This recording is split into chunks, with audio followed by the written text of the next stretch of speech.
Hello. Hello. Came out weird. This is section 5.2. So this is the second section in chapter 5. Chapter 5 is all decimals all the time. We did kind of the intro stuff in 5.1, right? What is a decimal? The place values. We talked about rounding. We talked about turning the decimals into fractions. The next couple sections are sort of the typical things we do whenever we sort of learn a new type of number. Is we're going to just sort of go through all the arithmetic operations. So do adding and subtracting here in 5.2. You probably can guess 5.3 will involve multiplication and division, and then on from there.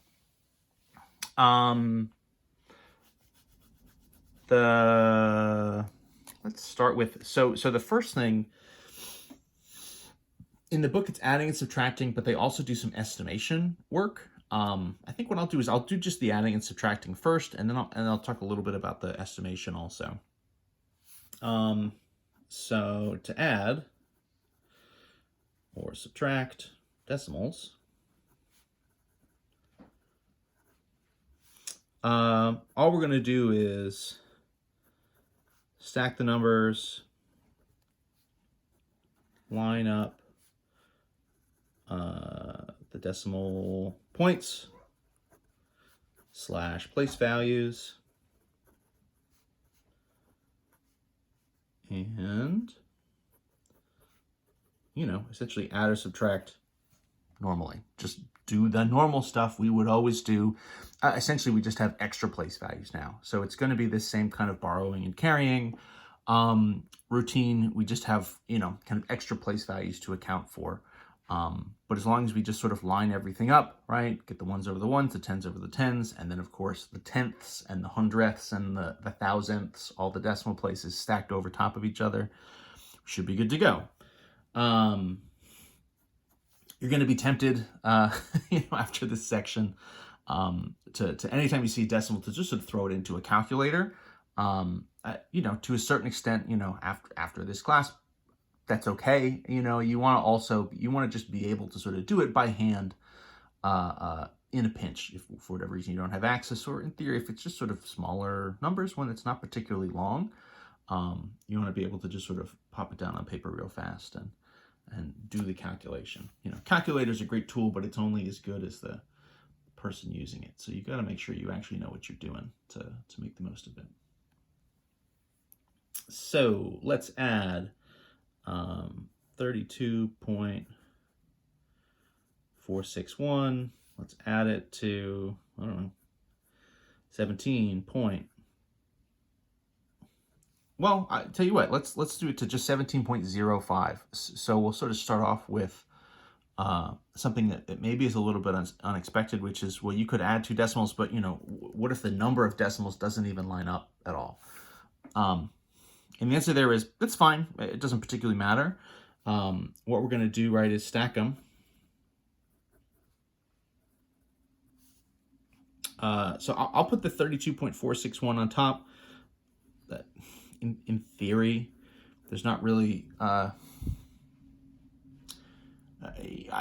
would always put the larger number on top, I guess would sort of be the convention. In this case, it's both sort of longer, more digits, and also just a bigger number. You really would want the bigger number. We'll sort of go into the digit thing. So plus, and so we'll stack, right? So 17, the decimal point in the middle, 0.5.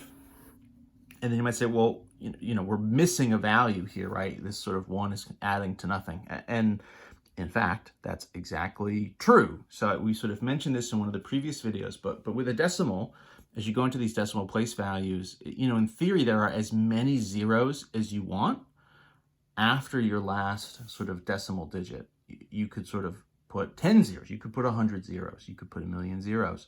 That seems like a lot of writing, so maybe don't try to write 1,000,000 zeros, but in theory, you could. So all I'm going to do here to kind of even everything up and get us in sync is I'm just going to throw an extra 0 on there. It doesn't change the value at all, right? It's not changing what this number is.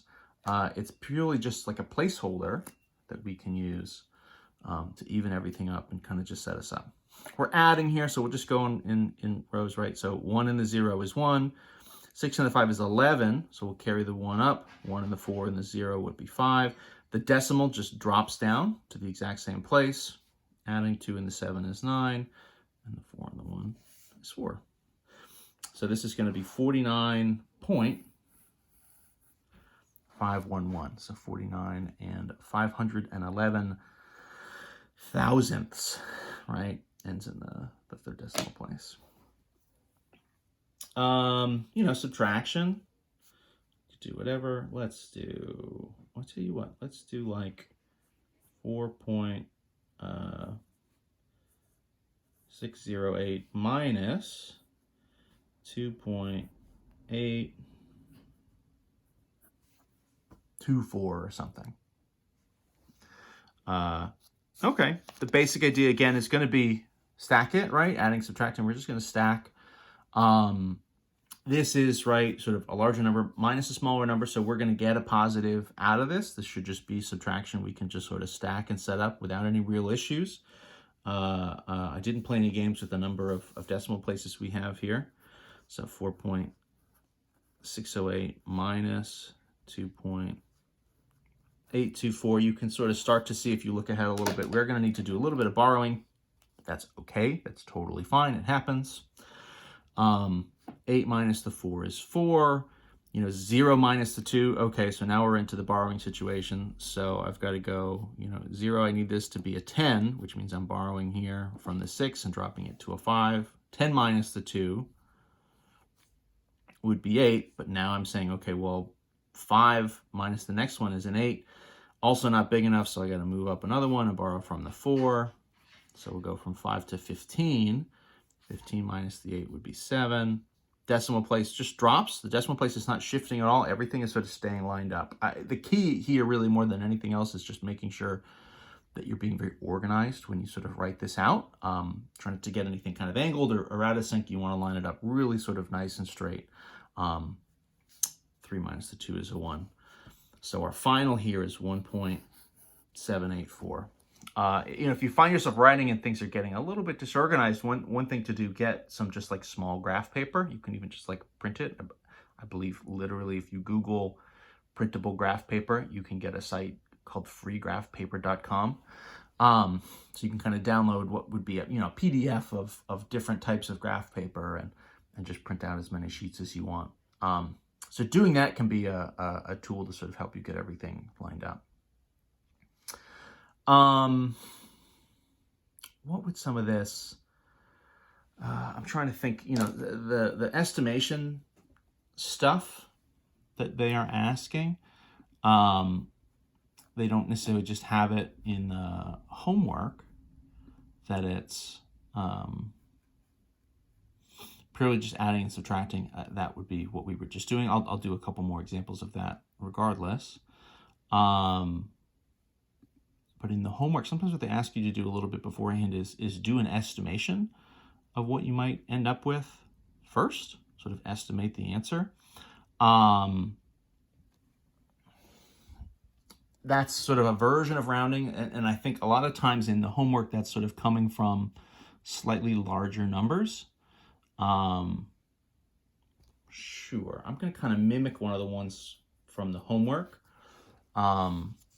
Just so you guys can kind of see how that will look as well. If I had my druthers, I probably would have just...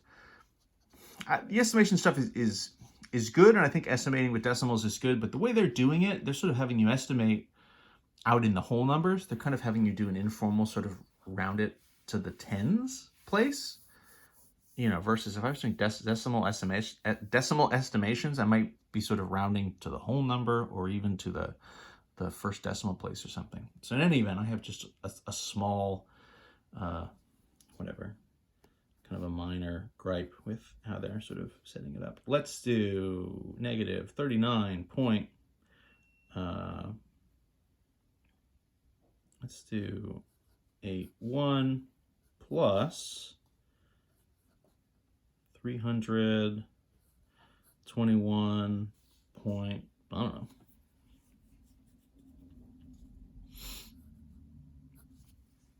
2-1, well, and I'll throw 217, sure, right? We'll throw an extra decimal place on there.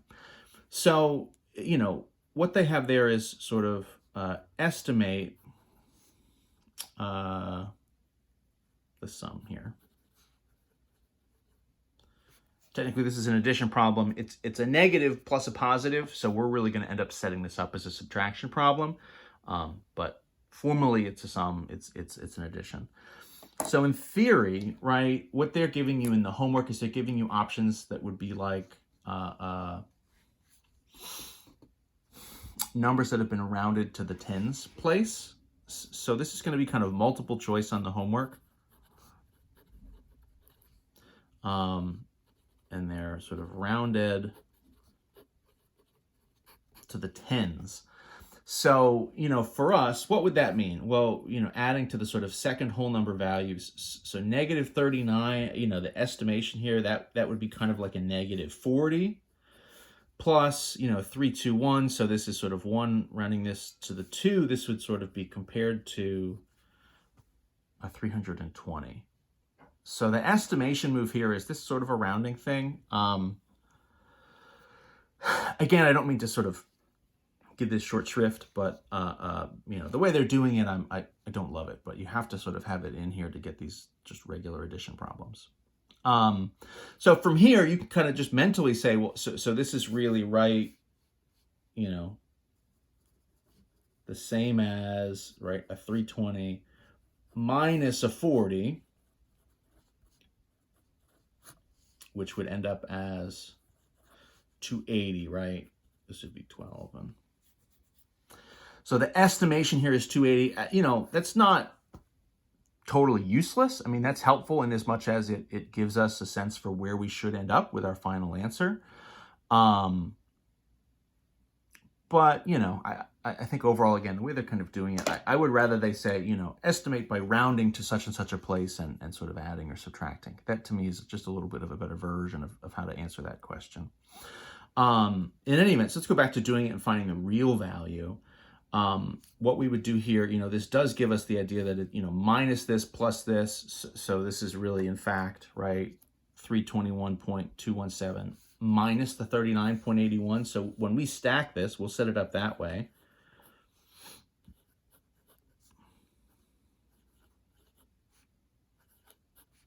Right, and 81, I'm going to include this sort of extra 0, right, as a placeholder, that same 0 I did before. You know, frame, yeah, looks like it. I'm a little bit out of center. So, and then we'll just stack it, right? 7 minus the 0 is 7. 1 and 1, well, so those cancel entirely to 0. 2 and the 8, so this has got to be a 12, right? So 12 minus the 8 would be 4.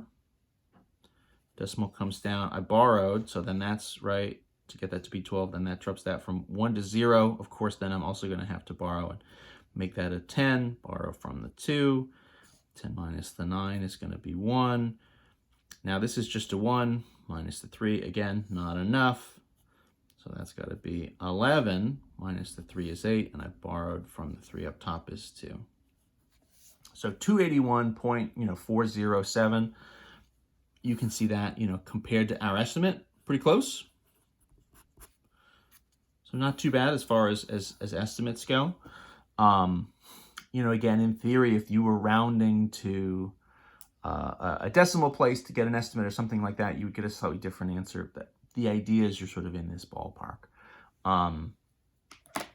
You know, the estimating move, I think, is really just a great thing to just try to sort of set up, okay, you know, what's the ballpark for where I'm going to be ending up? It's a good just sort of mental check to kind of do, and then when you do the real problem, it just sort of helps you to sort of catch if you've made any kind of arithmetic mistakes where you sort of shifted a value around or accidentally just sort of dropped a number or something.